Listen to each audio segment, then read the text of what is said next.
Top quality और consistent performance के लिए सिर्फ सिल्वर पंप नाम याद रखना। આગળ વધીએ બીજા સ્ટોક્સ મિડ કેપ સ્મોલ કેપમાંથી જ્યાં સરસ એક્શન બનતું જોવા મળ્યું છે તેમાં સરકારી બેંક્સ છે.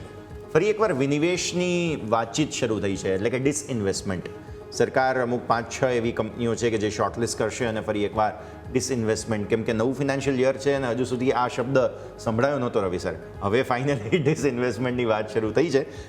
આજે સૌથી સરસ એક સરકારી બેંકમાં પરફોર્મન્સ હતું તે તો સેન્ટ્રલ બેંક. પણ મને સેન્ટ્રલ બેંક તો ચર્ચા કરવી છે, પણ સાથે યુકો બેંકની ચર્ચા કરવી છે. બિકોઝ તમે યર ટુ ડેટ જુઓ તો વર્સ્ટ પરફોર્મર યુકો બેંક રહ્યો છે. એટલે એ પણ એક જગ્યા છે કે જ્યાં પરફોર્મન્સ આવ્યું નથી, અને એક જગ્યા આજે જ્યાં પરફોર્મન્સ જોવા મળ્યું તે છે સેન્ટ્રલ બેંક. અને ડિસઇન્વેસ્ટમેન્ટની ઇન જનરલ વાત કરીએ રવિ સર. હવે જો ડિસઇન્વેસ્ટમેન્ટ, તો આપણે પણ જાણીએ છીએ કે ગવર્મેન્ટનો ફોકસ છે કે બેંકોની જે પબ્લિક સેક્ટર બેંકો ઘણી હતી. જો તમે 10 વર્ષ પહેલા જુઓ તો પબ્લિક સેક્ટર બેંકની સંખ્યા હતી એ ધીરે ધીરે ગવર્મેન્ટ ઘટાડે ઓલમોસ્ટ કાં એસબીઆઈમાં મર્જ કરે છે ને કાં અમુકને બેંક ઓફ બરોડામાં કરે છે. એમ કરીને ગવર્મેન્ટે ઘણી સંખ્યા ઘટાડી દીધી છે. ઘણી નાની નાની બેંકો હતી જે એ બધી હવે ધીરે ધીરે આ 2 થી 3 બેંકમાં મર્જ થઈ રહી છે. તો એ પ્રમાણે જે યુકો બેંક છે, સેન્ટ્રલ બેંક છે, એ બધામાં આપણે 2022 ને 23માં એક સારી એવી રેલી જોઈ હતી.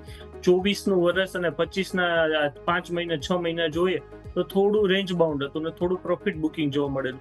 અને અમુક બેંકોની તમે જો સરકારી બેંકનું જે એનપીએ જો હજી અમુક બેંકના એનપીએ થોડા વધારે છે. બેંક ઓફ મહારાષ્ટ્ર છે, એ બધા ધીરે ધીરે ખૂબ સારું. પણ અમુક હજી સરકારી બેંકોના જે એનપીએમાં જગ્યા છે તો એ ગવર્મેન્ટ એને પહેલા ટાર્ગેટ કરી રહી છે ડિસઇન્વેસ્ટમેન્ટમાં. તો ડેફિનેટલી અત્યારે ઇન્વેસ્ટરની પસંદ જે મેઇન પબ્લિક સેક્ટર બેંક કરતા જે સેન્ટ્રલ બેંક છે, યુકો બેંક છે, બેંક ઓફ મહારાષ્ટ્ર છે, ઇન્ડિયન બેંક, એના તરફ વધારે હોવી જોઈએ. આ વાત થઈ સરકારી બેંક જ્યાં તમારે ખાસ કરીને ફોકસ કરવું જોઈએ.